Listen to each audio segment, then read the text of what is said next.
Hello everyone, कैसे हैं आप लोग। मैं Rakesh Kumar Singh Jain study UPSC CSC के यूट्यूब चैनल पे आपका स्वागत करता हूं। जैसा कि आपने देख ही लिया होगा, ये वीडियो हमारी है यूपीएससी मेंस के अप्रोच को लेकर। क्योंकि आप जानते हैं यूपीएससी में जो मेंस का पेपर 1 होता है और पेपर 3 होता है, उसमें geography, environment and disaster management, ये तीनों चीजें आती हैं और इनको कैसे मेंस में अप्रोच किया जाए, और ये इन तीनों से मिला के 100+ मार्क्स के क्वेश्चन आते हैं। यानी एक अच्छा खासा वेटेज इनका है। और सबसे बड़ी बात, ये जो टॉपिक हैं या जो सब्जेक्ट हैं, ये काफी हाई स्कोरिंग है। आप कहोगे सर कैसे कह सकते हैं आप? ज्योग्राफी में आप अच्छे अच्छे diagram, new example, disaster management में चीजें जो रिसेंट में चल रही हैं वो ऐड कर सकते हैं, इन्वायरमेंट से जोड़ सकते हैं। अगर अदर सब्जेक्ट की कंपेयर किया जाए तो उसके कंपेयर में यहाँ इनोवेशन काफी ज्यादा किया जा सकता है। इसलिए मैं इस सब्जेक्ट को काफी स्कोरिंग मानता हूं। आखिर हम इसको कैसे अप्रोच कर सकते हैं वो हम देखते हैं। इसके लिए सबसे बड़ी बात है, हमें स्मार्ट स्टडी करनी होगी। इसकी वजह क्या है? हमें बहुत सारे सोर्सेस के पीछे नहीं भागना है। हम कई बार ये देखते हैं कि कई सारे एस्पिरेंट प्रीलिम्स तो निकाल लेते हैं, लेकिन मेंस के समय वो कंटेंट को लेकर, वो सोर्सेस को लेके बहुत कंफ्यूज होते हैं। और आप जानते हैं मेंस में बहुत ज्यादा समय आपको नहीं मिलता है अगर आपने प्रीलिम से पहले तैयारी अच्छे से नहीं की है तो। इसलिए इस समय जिनका प्रीलिम्स निकल गया है, मेंस में जाना है, तो उनको बहुत ज्यादा सोर्स के पीछे नहीं भागना है। सिंपल, रिलायबल और ऑथेंटिक सोर्स को फॉलो कीजिए और उसके जो करंट डाटा है, गवर्नमेंट स्कीम है, एसडीजी गोल है, उनसे ऐड करते हुए आंसर लिखिए और बहुत आराम से देखेंगे आप काफी अच्छे नंबर पाएंगे। इसका कहने के लिए मेरे पास बहुत अच्छे स्ट्रॉन्ग रीजन है। क्योंकि अगर मेंस के क्वेश्चन देखोगे तो ज्योग्राफी, इन्वायरमेंट और डिजास्टर मैनेजमेंट में क्वेश्चन बहुत सिंपल, टू द पॉइंट आते हैं। बस उसमें आप क्या इनोवेटिव कर सकते हैं उसकी बात है। इसके लिए मैं आपको कुछ प्रीवियस ईयर क्वेश्चन भी लेके आया हूं, वो मैं दिखाऊंगा। जैसे ज्योग्राफी में देखेंगे पेपर 1 में आएगा इसका, और पेपर 3 में इन्वायरमेंट और डिजास्टर मैनेजमेंट, ये चीजें उसमें आती हैं। अब देखो, इस टॉपिक के हाई स्कोरिंग होने की वजह क्या है? करंट अफेयर और एसे राइटिंग में भी इसका यूज है। आप देखिए, एसे में भी इसके कई सारे पॉइंटों को आप ऐड कर सकते हैं। और इन्वायरमेंट से जुड़े टॉपिक एसे का काफी फेवरेट टॉपिक रहता है आपके एग्जाम में, तो इसलिए ये एसे राइटिंग में भी काम करेगा आपका। और इसमें आप डायग्राम बनाने की काफी स्कोप होती है, इसको अच्छे से एक्सप्लेन कर सकते हैं। इसमें केस स्टडी जो रिसेंट में कोई न्यूज में रही हो उसको आप इसमें ऐड कर सकते हैं। तो ये काफी इनोवेटिव, साइंटिफिक और हाई स्कोरिंग पोर्शन है अगर यूपीएससी सीएससी मेंस के पॉइंट ऑफ व्यू से देखा जाए तो। अगर हम इसके सिलेबस को देखें तो आप जानते हैं सिलेबस बहुत सिंपल है। फिजिकल ज्योग्राफी जो 11th क्लास की फंडामेंटल फिजिकल ज्योग्राफी है, अगर आपने प्रीलिम्स के समय मेरी वो सीरीज फॉलो की होगी तो डेफिनेटली आपको अब बहुत ज्यादा मेहनत करने की जरूरत नहीं पड़ेगी। Land form, climate, ocean current, आप इनके मेन मेन टॉपिक को एक बार गो थ्रू कर लीजिए, जिससे, और मेरा मानना है कि आपने प्रीलिम्स निकाला है तो आपको सब्जेक्ट की बेहतर समझ पहले से है, तो इसलिए आपको इस समय सोर्सेस के पीछे नहीं भागना है। जैसे एनर्जी सेक्टर पे गवर्नमेंट ऑफ इंडिया का काफी फोकस है, इस पे क्वेश्चन पूछे जाने की पॉसिबिलिटी ज्यादा है। उसमें भी रिन्यूएबल एनर्जी में गवर्नमेंट क्या कर रही है, उनके कौन कौन सी स्कीम है, उस पे फ्यूचर का प्लान क्या है, और इंडस्ट्री को लेकर पूछे जा सकते हैं, क्योंकि इंडस्ट्री डेवलपमेंट से इंडिया का जो इन्वेस्टमेंट अच्छा आएगा, इन्वेस्टमेंट आएगा तो अनएम्प्लॉयमेंट की समस्या दूर होगी। तो ये काफी चीजें आपस में जुड़ी हुई हैं। जैसे देखो, कॉटन के लिए यानी कॉटन टेक्सटाइल इंडस्ट्री के लिए गुजरात और महाराष्ट्र आईटी हब के रूप में हम बेंगलोर को जानते ही हैं, और इसीलिए उसको सिलिकॉन वैली ऑफ इंडिया भी कहते हैं। तो आप ध्यान रखिए कि उसको कैसे हम अच्छे तरीके से हम लोग कर सकते हैं। अब इसके लिए मैं आपको दिखाता हूं कि इंपॉर्टेंट पॉइंट जिनसे इस बार क्वेश्चन पूछे जाने की पॉसिबिलिटी है। अर्थक्वेक पिछले कई आसपास सालों में कई जगह आए हैं, तो ये टॉपिक आपके लिए काफी इंपॉर्टेंट है, इसको डिटेल में देख लीजिएगा। वॉल्केनिक एक्टिविटी अभी देखा होगा आपने, इंडोनेशिया में वॉल्केनिक एक्टिविटी हुई है, साइक्लोन की फ्रीक्वेंसी बढ़ गई है, वो हम देखेंगे। ये सारे काफी इंपॉर्टेंट टॉपिक है आपके एग्जाम के पॉइंट ऑफ व्यू से। आप देखेंगे इसमें आपसे पूछ सकता है रिवर सिस्टम के बारे में, ग्लेशियर लैंडफॉर्म के बारे में, इन सब चीजों के बारे में एग्जाम में पूछे जाने की पॉसिबिलिटी है। वहीं अगर हम इसको देखेंगे इन्वायरमेंट के लिए, तो वेटलैंड हमेशा ऑल टाइम फेवरेट टॉपिक रहता है एग्जामिनर का। इस पे इकोलॉजिकल सिस्टम और रिसेंट में कौन कौन से वेटलैंड साइट जोड़ी गई हैं, उनकी डेफिनेशन क्या है, उनसे हमारे इकोसिस्टम को कैसे सपोर्ट मिलता है, लोगों की लाइवलीहुड सपोर्ट कैसे होता है, इनकम के बारे में। अब देखो, जैसे इस पे क्वेश्चन आया है इंडियन मॉनसून के बारे में, मॉनसून पे क्वेश्चन पूछने की पॉसिबिलिटी बहुत ज्यादा है, क्योंकि इंडियन मॉनसून को क्या बोलते हैं, अनप्रिडिक्टेबल बोलते हैं। जैसे इस बार देख लीजिए, इस बार मॉनसून अपने समय से काफी पहले आ चुका है, और क्लाउड बर्स्ट हुआ है मुंबई में 2 दिन पहले। तो आपसे पूछ सकता है कि क्लाउड बर्स्ट क्या होती है। बादल नहीं फटते, बस रेनफॉल की जो अमाउंट होती है वो काफी मैसिव हो जाती है बहुत छोटे से समय के लिए। तो आप इनको नए नए पॉइंट से जोड़कर देख सकते हैं। लास्ट ईयर ही ये तय हो गया था कि इस बार हमारा मॉनसून अच्छा होगा। इसकी वजह थी ला नीना।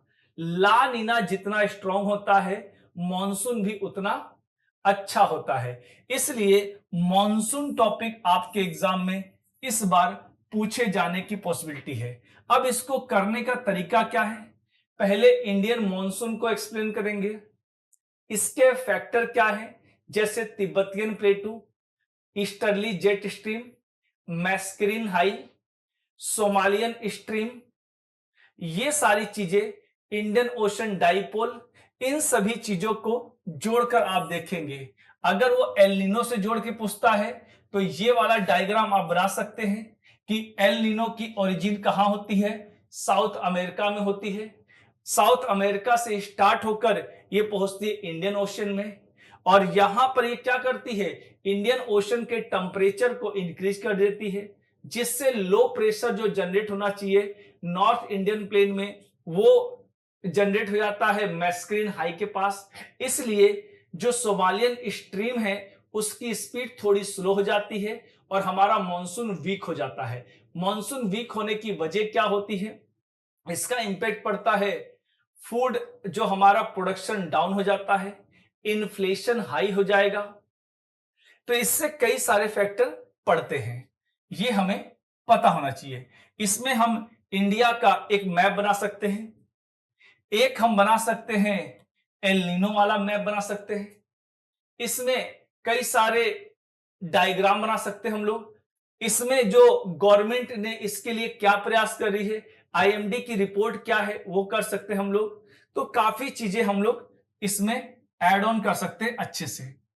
अब देखो इसमें प्राइमरी रॉक के बारे में पूछा है। जनरली हम जब रॉक के बारे में पढ़ते हैं, ये 2022 मेंस में आया है यूपीएससी के, हम जनरली रॉक के बारे में पढ़ते हैं। हम यहां पर प्राइमरी रॉक की चर्चा कर रहे हैं। प्राइमरी रॉक को हम इग्नियस रॉक बोलते हैं। इग्नियस रॉक की फॉर्मेशन कैसे होता है? मैग्मा के ठंडा होने से बनता है। मैग्मा जब ठंडा हो जाता है तब उससे जो रॉक बनती है प्राइमरी होती है, ये हार्ड होती है, इसके अंदर लेयर नहीं पाई जाती है, अनफॉसिलिफेरस होती है, यानी इसके अंदर एनिमल और प्लांट के रिमेन्स नहीं पाए जाते हैं। इसकी भी वजह है, क्यों नहीं पाए जाते? इसलिए क्योंकि ये हाई टेम्परेचर पे फॉर्म्ड होता है, और जहां पर लावा या मैग्मा का टेम्परेचर 1000 डिग्री सेल्सियस या उससे ज्यादा हो, तो आप बताइए क्या वहां पर कोई भी फॉसिल के रिमेन्स पाए जाएंगे? नहीं। अगर फॉसिल के रिमेन्स नहीं पाए जा रहे हैं तो यहां पर क्या होंगे? मिनरल ज्यादा होंगे। इसी को हम टू कैटेगरी में डिवाइड कर सकते हैं, इंट्रूसिव, एक्सट्रूसिव। इंट्रूसिव में ग्रेनाइट आ जाएगा और एक्सट्रूसिव में कौन सा आ जाएगा? बेसाल्ट आ जाएगा। इस तरह एग्जांपल देखिए, ये प्योरली क्या है? सिंपल क्वेश्चन है, बस इसको सॉइल फॉर्मेशन से जोड़ देना है। जब ये इग्नियस रॉक क्या होगी? वेदर्ड होगी, तो इससे बनेंगे सेडिमेंट। यही सेडिमेंट एक लंबे समय पीरियड बाद क्या करेंगे? सॉइल का फॉर्मेशन करेंगे। तो यहां पर इग्नियस रॉक किसका काम करेगी? पेरेंट रॉक का काम करेगी। जब ये पेरेंट रॉक के ऊपर जब वेदरिंग की एक्टिविटी होगी तो ये वेदर्ड रॉक बिल्कुल छोटे छोटे टुकड़ों में टूट जाएगी। वहां पर क्या होंगे? ऑर्गेनिज्म डेवलप होंगे, वो उसको डीकंपोज कर देंगे। वहां पर फिर ह्यूमस का फॉर्मेशन होगा।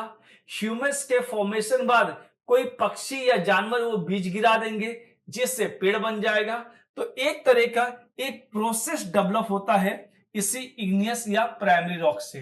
देखो इस प्रोसेस को बहुत अच्छे तरीके से हम समझा सकते हैं। इस पर क्लाइमेट का असर पड़ेगा, इस पर रेनफॉल का असर पड़ेगा, इस पे टेम्परेचर का असर पड़ेगा। इसीलिए कहा जाता है कि 1 सेंटीमीटर सॉइल फॉर्मेशन में मोर देन 100 ईयर का समय लग जाता है। अब देखो इसमें इंडिया और वर्ल्ड मैप का आप यूज कर सकते हैं जहां पे जरूरत हो। यहां पे डायग्राम का यूज कर सकते हैं। तो ये चीज ध्यान रखेंगे जहां पे जिसकी रिक्वायरमेंट हो, और ये रातों रात इसकी प्रैक्टिस करते रहिए, बहुत इजीली आप इसे कर सकते हैं। अब देखो इन्वायरमेंट के पॉइंट ऑफ व्यू से हम क्या देखेंगे? इसमें बायोडायवर्सिटी बहुत जरूरी है। इस टॉपिक पे लगभग क्वेश्चन पूछे ही जाते हैं। और वाइल्ड लाइफ प्रोटेक्शन, भाई वाइल्ड लाइफ तभी बच पाएगा ना, बायोडायवर्सिटी तभी कंजर्व हो पाएगी ना, जब हम उसके लिए क्या करेंगे? वाइल्ड लाइफ प्रोटेक्शन करेंगे, एक्ट बनाएंगे। आपने देखा होगा वाइल्ड लाइफ प्रोटेक्शन एक्ट में अमेंडमेंट किया गया, जिसमें पहले 6 शेड्यूल थे, अब कितने बचे हैं? 4। उनकी डिटेलिंग देख लीजिएगा, उनमें क्या क्या चेंजेस किए गए हैं वो देख लीजिएगा। फॉरेस्ट कंजर्वेशन, कैंपा पर यूपीएससी ने पहले भी क्वेश्चन पूछा है। इससे फॉरेस्ट तो बढ़ेगा बढ़ेगा, लोकल जो ट्राइबल ग्रुप हैं उनको लाइवलीहुड सपोर्ट कैसे मिलेगा, सोशल सिक्योरिटी कैसे दी जाएगी, उसमें पंचायत की भूमिका क्या है, उसमें गवर्नमेंट का क्या इन्वॉल्वमेंट है, ये सभी बातें देखेंगे। सस्टेनेबल डेवलपमेंट, इस पे सीधे सीधे तो क्वेश्चन आने की पॉसिबिलिटी बहुत कम है। इसकी वजह की पीएससी इस पे कई बार पहले भी क्वेश्चन पूछ चुका है। अब क्या इसको हम किसी और आंसर की फ्रेमिंग में एज ए कंपोनेंट के रूप में ऐड कर सकते हैं। आगे क्या होगा? अफॉरेस्टेशन। देखो इसमें 3 शब्द होते हैं, अफॉरेस्टेशन, रिफॉरेस्टेशन, डिफॉरेस्टेशन। तो अफॉरेस्टेशन का मतलब होता है जहां पहले कोई भी फॉरेस्ट नहीं था, न्यू फॉरेस्ट लैंड डेवलप करना। रिफॉरेस्टेशन का मतलब होता है पहले कभी फॉरेस्ट थे लेकिन किसी कमर्शियल या इकोनॉमिकल पर्पस से हमने उन्हें कट डाउन कर दिया, लेकिन फिर से लग रहा है कि हमें इन्वायरमेंट को बचाना है तो उसे लगाना पड़ेगा, तो इसलिए हम दोबारा लगा रहे हैं, तो उसे बोलेंगे रिफॉरेस्टेशन। डिफॉरेस्टेशन का मतलब क्या होता है? जंगलों को बड़े लेवल पे काट देना। जैसे अभी तेलंगाना में जंगल को काटे गए, काफी एक इन्वायरमेंटलिस्ट ने मुद्दा बनाया। ऐसे मुंबई में आरे के जंगल काटे गए। जंगल को बढ़ाने के लिए एक टेक्निक है, मियावाकी टेक्निक, हम उससे इसको ऐड कर सकते हैं। तो कई सारी चीज में करने के लिए है। जो भी नए मैथोलॉजी चल रहे हैं, इसमें जब भी आंसर लिखे, प्रधानमंत्री ने अपनी मन की बात एपिसोड में 101वें एपिसोड में मियावाकी टेक्निक की बात की थी। उसमें उन जो किसान का नाम लिया था केरला के, उस किसान का नाम का मेंशन कर दीजिएगा। इससे देखिए आपका आंसर काफी एक्सक्लूसिव हो जाएगा और डेफिनेटली औरों से आपको 1-2 नंबर एक्स्ट्रा मिलेंगे। सोचिए अगर 1-2 क्वेश्चन में 1-1 2-2 नंबर एक्स्ट्रा मिलेंगे तो पूरे एक पेपर में नंबर कितने बढ़ जाएंगे। इससे आपकी स्कोरिंग कितनी अच्छी हो जाएगी। पॉल्यूशन एक बहुत बड़ा टॉपिक है। इसको बचाने के लिए कई प्रयास किए जा रहे हैं। इसमें एक लाइट पोल्यूशन और प्लास्टिक पोल्यूशन तो पहले पूछा गया है, लेकिन लाइट पोल्यूशन पे ध्यान दीजिएगा। ये सब नॉइस पोल्यूशन के बारे में, हाँ एयर पोल्यूशन पे क्वेश्चन पूछ सकता है, जैसे ग्रेप 4 की पाबंदियां, ग्रेप 3 की, ये सब पूछ सकता है। ग्रेप वाले पॉइंट देख लीजिएगा। अर्बन वेस्टेज प्रॉब्लम, जैसे दिल्ली में कूड़े के पहाड़ को लेकर इसमें जो नई पहल की जा रही है वो गवर्नमेंट की इनिशिएटिव जोड़ लीजिएगा। क्लाइमेट चेंज पे सीधे सीधे क्वेश्चन आने की पॉसिबिलिटी अब कम हो गई है, क्योंकि यूपीएससी ने पहले इस पे कई बार क्वेश्चन पूछ चुका है।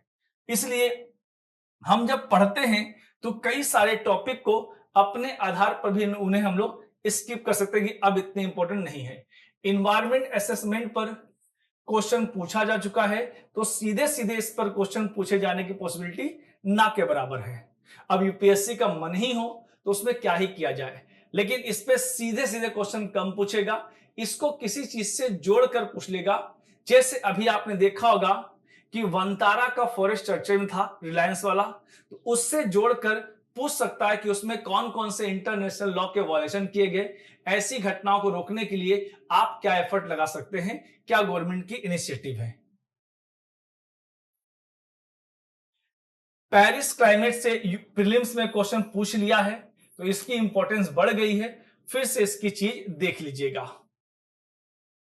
हाँ, पंचामृत पे क्वेश्चन पूछा जा सकता है, क्योंकि अभी भी ये रिलेवेंट है जब तक गवर्नमेंट इनके टारगेट को अचीव नहीं कर लेता, और इसका ईयर काफी ज्यादा 35 तक है। तो पंचामृत हमेशा इंपॉर्टेंट बने रहेंगे जब तक आप यूपीएससी का एग्जाम दे रहे हैं। यानी 35 साल तक, 35 तक तो आप नहीं देंगे, या इस बात है, उससे पहले आप सेलेक्ट होके अपनी पोस्टिंग पे जा चुके होंगे।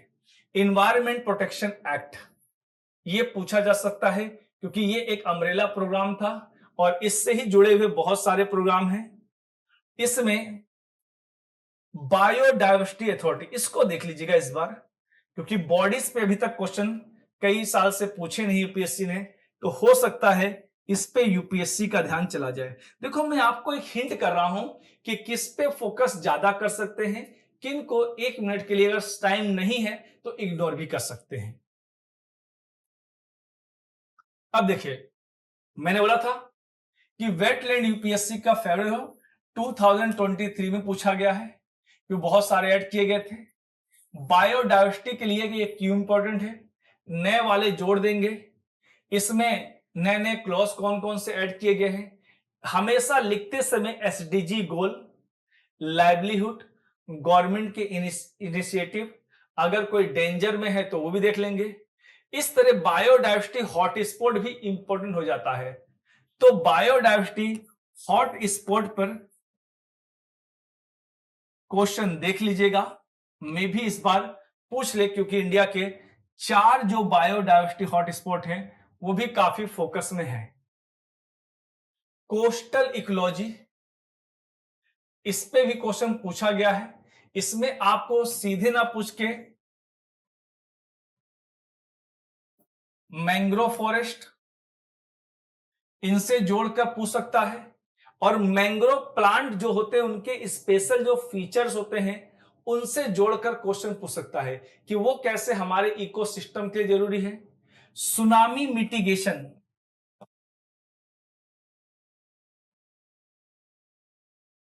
में ये कैसे हेल्पफुल है कोस्टल प्रोटेक्शन में?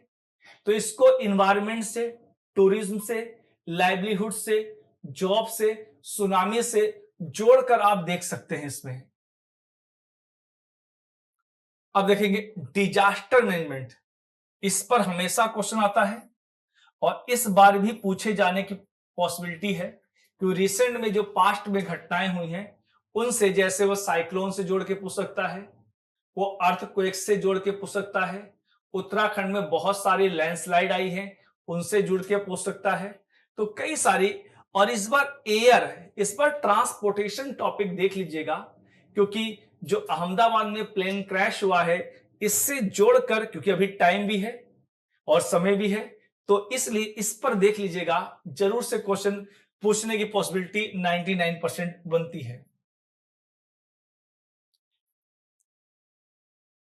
अर्बन फ्लड देख लीजिएगा, अर्बन फ्लड, सुनामी, साइक्लोन बहुत चर्चे में है, और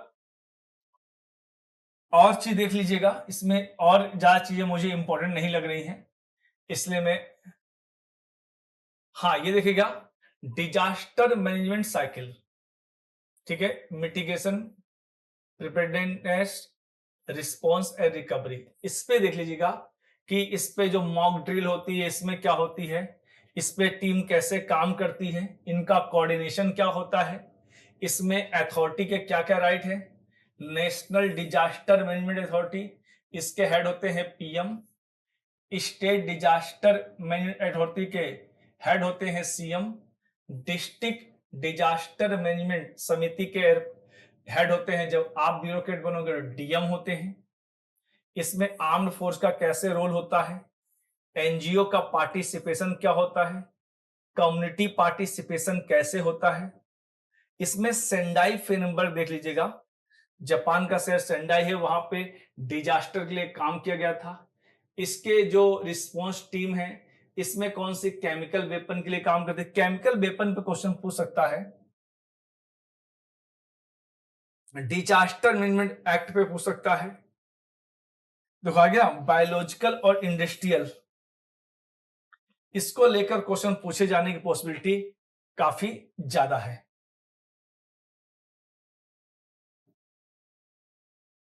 अर्ली वार्निंग सिस्टम को हम कैसे और अच्छा कर सकते हैं, वर्ल्ड में अदर कंट्री से हम कोऑर्डिनेशन कर सकते हैं, इसमें रिमोट सेंसिंग सैटेलाइट का यूज करके हम कोस्टल मैपिंग कर सकते हैं। तो ये सारी चीजें हम प्रयास करेंगे, तो इस चीज पर क्वेश्चन पूछ, क्योंकि टेक्नोलॉजी पर हमें फोकस ज्यादा करना है और टेक्नोलॉजी हमारी बहुत सारी समस्याओं को सॉल्व कर सकती है, इसलिए ये पॉइंट आपके एग्जाम के लिए काफी इंपॉर्टेंट हो सकता है। देखो बाकी इसमें कोई पर्टिकुलर हमें नहीं लेना है।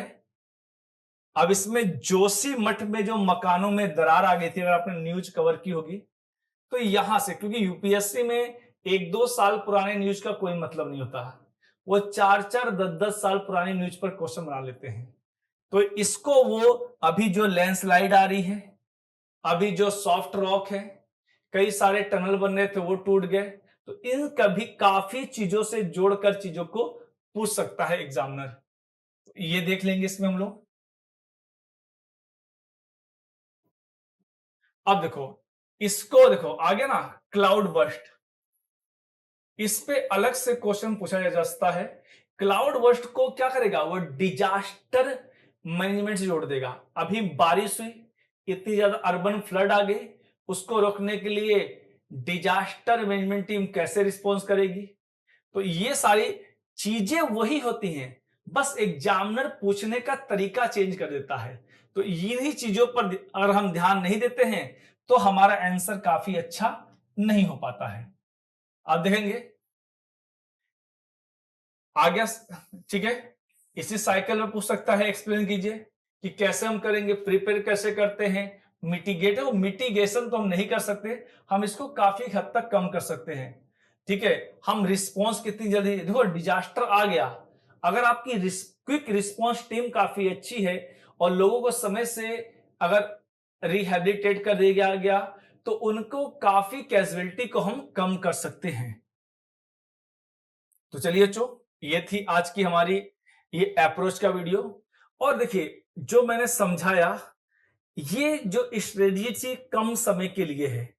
अब जो लोग 1 साल 2 साल पहले से तैयारी कर रहे होंगे, जिन्होंने पहले चीजें समझ ली हैं, उनके लिए तैयारी पहले चल रही है। लेकिन कई बच्चे ऐसे भी होते हैं जिनका पीटी बॉर्डर लाइन पे होता है, लगता है होगा या नहीं होगा, लेकिन हो गया, अब क्या करें। तो ऐसे बच्चे भी कई बार टॉपर लिस्ट में आ जाते हैं। तो वैसे लोग भी इसका फायदा ले सकते हैं कि कम समय में स्मार्टली स्टडी कैसे की जाए और अपने स्कोर को कैसे गेन किया जाए। ऐसे वीडियो हम लोग आप लोग के लिए लाते रहेंगे। तो चलिए मिलते हैं नेक्स्ट वीडियो में।